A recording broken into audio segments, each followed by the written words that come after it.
Vamos a hablar ahora de la segunda característica importante del hormigón en su estado fresco. Ya hemos definido lo que es la fluidez, lo que es el asentamiento, que en general se resumen o se incluyen en una palabra, la consistencia del hormigón, factor muy importante para el aprovechamiento del hormigón en su estado fresco, vale decir el moldeo.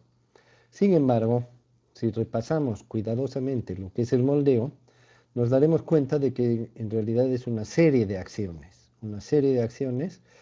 que empiezan desde el momento en que el hormigón está a pie de molde, es decir, listo para ser introducido en el molde. Eso es lo que propiamente se llama el moldeo. Por lo tanto, eh, la parte en que el hormigón sale y llega hasta el molde, podríamos excluirlo del hecho de moldear específicamente. Una vez que el hormigón está a pie de molde, se lo introduce dentro de este y a esa operación se le llama colocación. Si nos damos cuenta, la colocación es muy diversa. Depende del tipo de obra, depende de las circunstancias, depende de varios factores. Y entre estos factores está el propio hormigón, ¿verdad? Porque habrá hormigones que son más fáciles de colocar en un determinado lugar y habrá hormigones que son más difíciles de colocar. Entonces, fíjense, en esta acción de colocación hay una serie de elementos, la mano de obra, el tipo de molde, la posición, si está en altura, si está abajo, si está a un lado, etcétera.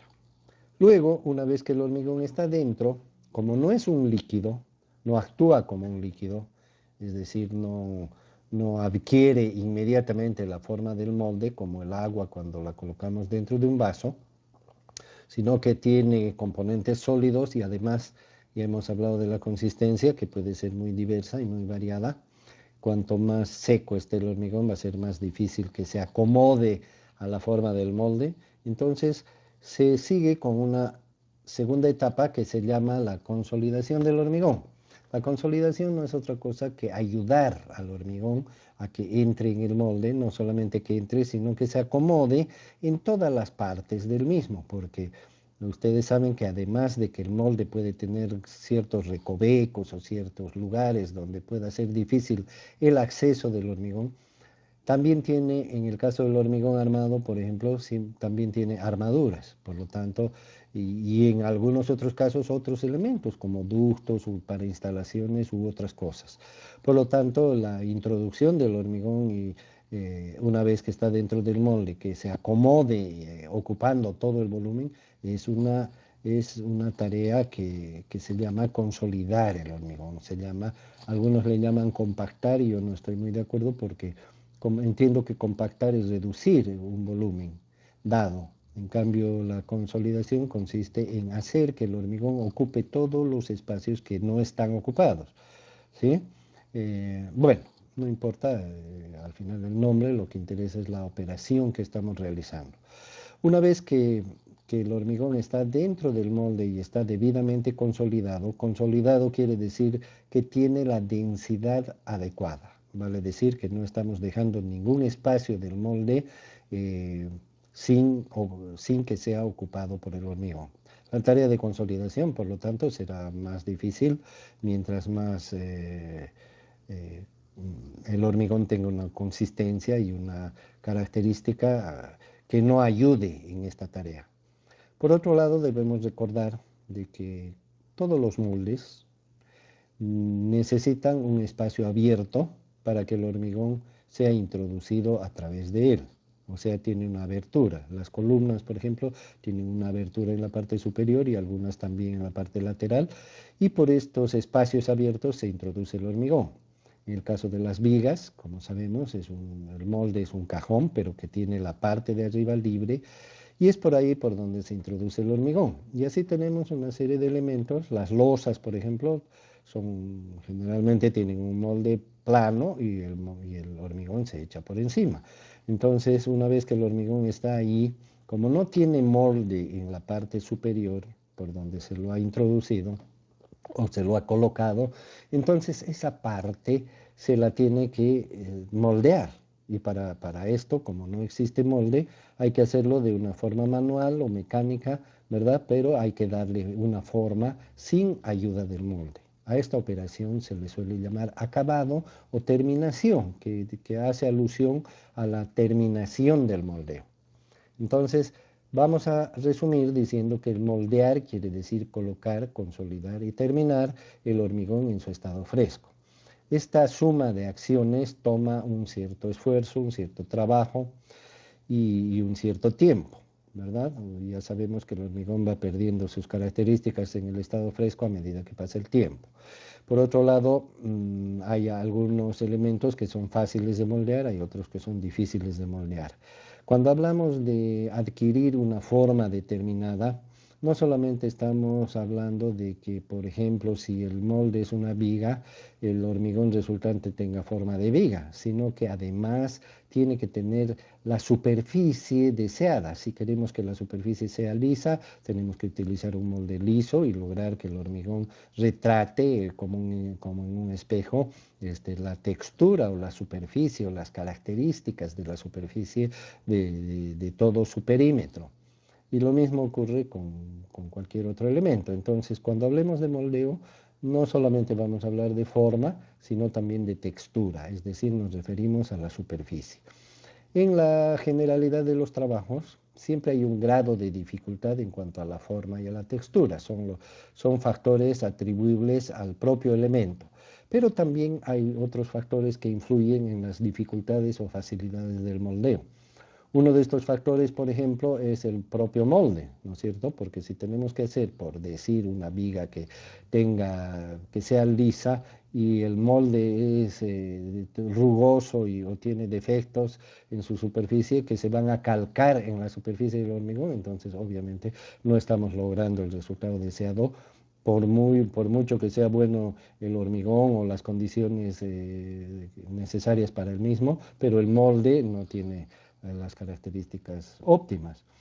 Aparte del molde, también por más que tengamos un buen molde y todas las demás cosas estén bien, pero si el moldeador se enfermó y no vino y está su suplente y no es tan capacitado para hacer su trabajo, también podemos tener un moldeo deficiente o que no cumpla con lo que queremos. Entonces se darán cuenta que no solamente influye el molde y el moldeador, sino también algunas otras circunstancias. No será lo mismo hacer el trabajo del moldeo en una condición climática templada, satisfactoria, que en una condición difícil donde hace mucho frío, mucho calor o mucho viento o otro factor externo que está afectando el trabajo. Entonces la tarea del moldeo también se dificultará.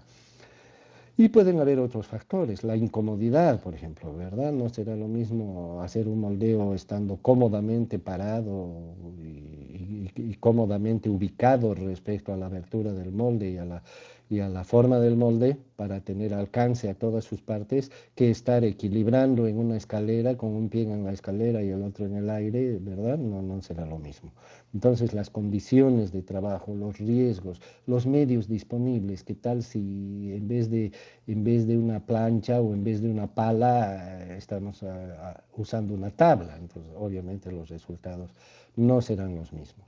Como podemos advertir, las dificultades o facilidades del moldeo se deben a una serie de factores. Pero entre estos factores no debemos olvidar al propio material, porque el propio material también tendrá casos en que facilita el moldeo y habrá casos en los que dificulta el moldeo.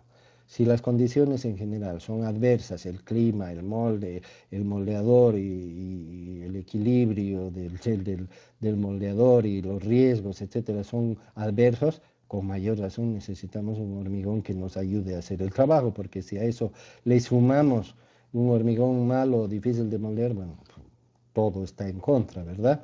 Entonces la tarea del ingeniero es obviamente resolver estos problemas cuando tiene que encarar el moldeo, tiene que lograr, si, mientras más complejo sea el trabajo, mientras más dificultoso sea el molde, mientras mayores sean las exigencias del moldeo, que su textura tiene que ser especial, que la forma del molde es estrecha, que está llena de ductos y de fierros, que es difícil llegar a los recovecos, que el clima es adverso y que las condiciones son difíciles porque es un moldeo en el piso número 25, etcétera, tendrá el ingeniero que resolver esos problemas o atenuar las dificultades. En medio de esas tareas, entre ellas, una tarea importante es lograr que el hormigón ayude lo más posible en el moldeo, que no sea un enemigo, sino que sea un aliado. Entonces, a todas estas características que me he estado refiriendo desde que hemos empezado esta descripción hasta este momento, se le llama plasticidad del hormigón. O sea, la plasticidad del hormigón, en pocas palabras, es la facilidad o dificultad que presenta el material para ser moldeado. O sea que un hormigón puede ayudar siendo muy plástico o puede dificultar siendo poco plástico. ¿Sí? A esta cualidad se le llama entonces plasticidad. Acá tenemos algunas imágenes en las que podemos apreciar, por ejemplo, un concreto mal moldeado, ¿verdad? Puede ser por diversas razones, no necesariamente solo por la plasticidad, pero ahí tenemos un ejemplo de que moldear no es una palabra sencilla en términos de ejecutarla, que el colocar el hormigón en su molde y lograr que adquiera la forma y textura deseadas no es una tarea que siempre ocurre y que de por sí ocurre o que es muy fácil de lograr, sino que es una tarea como cualquier otra que necesita atención, necesita esfuerzo y necesita tomar todas las medidas adecuadas para que sea una realidad. Fíjense, es un trabajo totalmente deficiente, no solamente que no tiene la forma de vida ni la textura tampoco, sino que está lleno de huecos y vaya a saber cómo estará más adentro, porque eso es lo que se puede ver externamente. Más acá abajo tenemos una imagen o un par de imágenes donde podemos apreciar que es un hormigonado común, ¿sí? No podríamos decir el de la izquierda, a pesar de que es una imagen pequeña, se nota ciertas deficiencias en la textura, y el de la derecha se lo ve un poco mejor, pero son trabajos comunes, ¿no? Digamos, término medio de trabajos que presentan una dificultad dentro de los parámetros normales. No son trabajos tan complicados ni tampoco son trabajos tan sencillos como hemos visto en las imágenes anteriores, ¿no es cierto?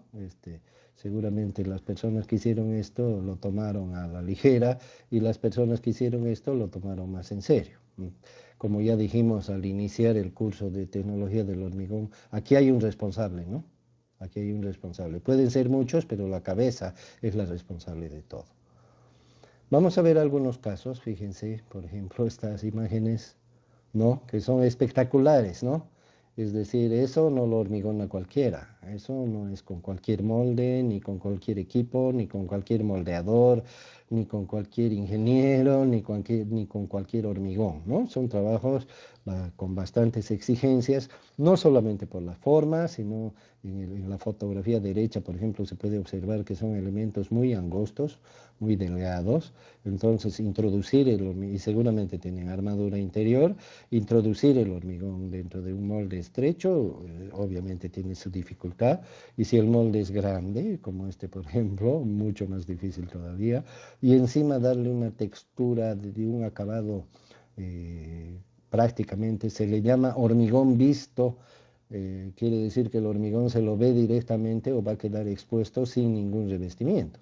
En cambio, este de aquí arriba, que tiene algunas fallitas que se pueden ver superficiales, bueno, no están afectando a la armadura, no están siendo indicios de que pueda estar mal, aunque tampoco son indicios de que esté bien, pero estos hormigones van a ser revestidos. Fíjense acá. En esta imagen podemos notar unas manchas de otro color, que quiere decir que ya han venido los curanderos y han tapado los defectos, ¿no? Es una cosa bastante común, al menos en nuestro medio, que lo primero que hace el ingeniero al día siguiente, después de un hormigonado, es preguntarle a su capataz o a su albañil de confianza, ya taparon todos los huecos, ¿no? Porque obviamente es un defecto y no quieren que se vean los defectos, pero los defectos no es porque se vean o no se vean, ¿no? Aunque estén cubiertos, siguen siendo defectos. Entonces aquí tenemos una muestra de un caso en que el hormigón es bastante difícil de moldear, ¿no es cierto? Debido a la forma del elemento.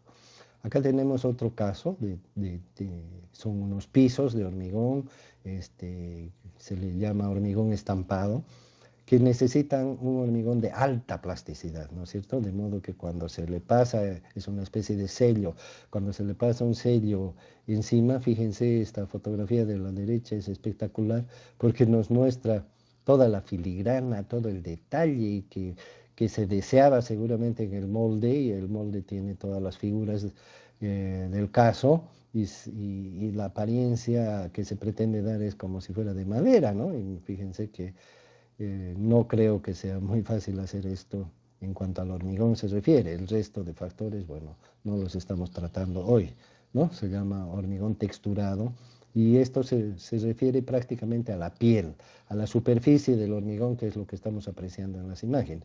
En cambio, en estas de aquí arriba, lo impresionante es la forma, ¿verdad? La forma. En cambio, aquí es la textura. Acá vemos otro ejemplo de una textura especial que se les da a hormigones en muros también, ¿no? No es solo en pisos, puede ser en muros, puede ser en otras partes de las estructuras. También hay estructuras en las que no se ve nada, ¿verdad? Por ejemplo, las zapatas, una vez que se vacían, se las entierra, ¿no? Entonces, bueno, seguramente ahí no habrá tanta exigencia en cuanto a la apariencia, pero igual el hormigón tiene que ser denso y tiene que tener la forma de la zapata y no otra, ¿verdad? Entonces, este factor de la plasticidad, como se pueden ver, es un aliado para el constructor cuando se ejecuta el moldeo. Es un aliado, por lo tanto habrá que aprovechar esta condición al máximo.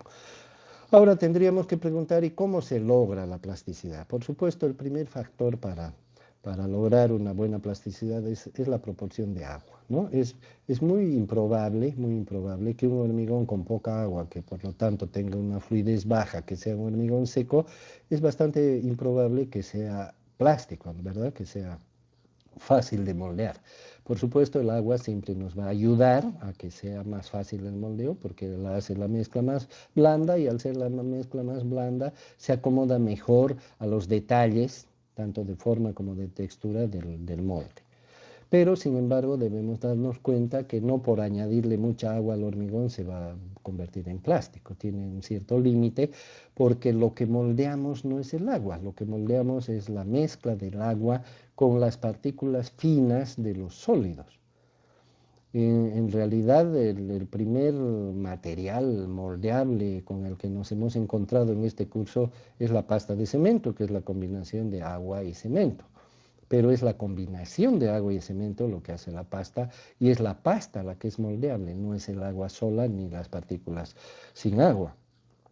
Por lo tanto, cuando ya hablamos del hormigón, no solamente están las partículas finas de cemento, también están las partículas finas de la arena o del agregado fino, porque como sabemos el agregado fino tiene granos pequeños de piedra, y los granos más pequeños no son tan pequeños como algunos no son tan pequeños como los del cemento, pero son granos finos. Entonces, estos granos muy pequeños del agregado fino también participan y forman parte de la pasta moldeable, que es lo que moldeamos en el hormigón. Los granos más grandes serán arrastrados en la masa, pero no contribuyen al cambio de forma o a la adaptación de forma que tiene que tener el material respecto del molde, ¿verdad?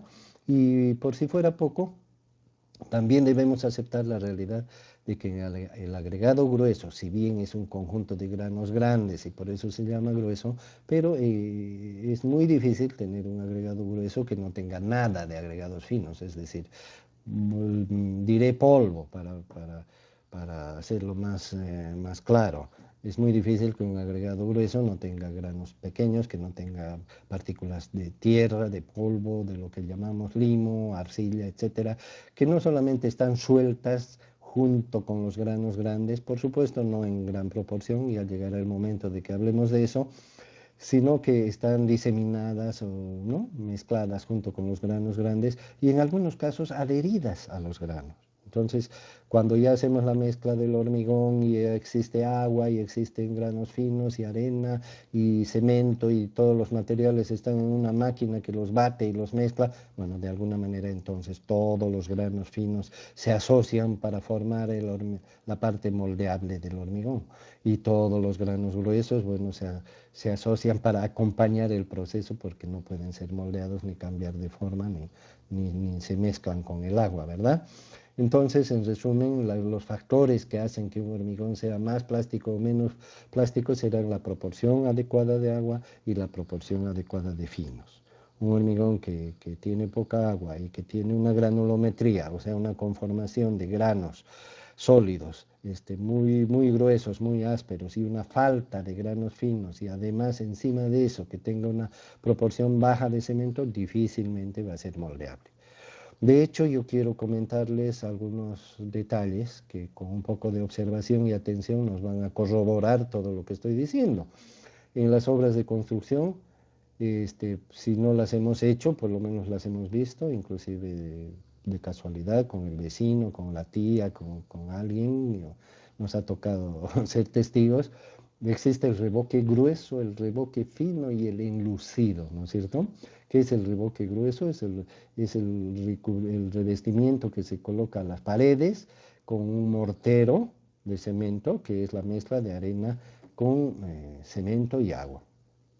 ¿Qué es el revoque fino? Es lo mismo, un revestimiento con cemento, arena y agua, pero ¿cuál es la diferencia entre lo uno y lo otro? Su nombre, ¿no? Revoque grueso es una textura áspera y revoque fino es una textura lisa, una textura más fina, de ahí el nombre.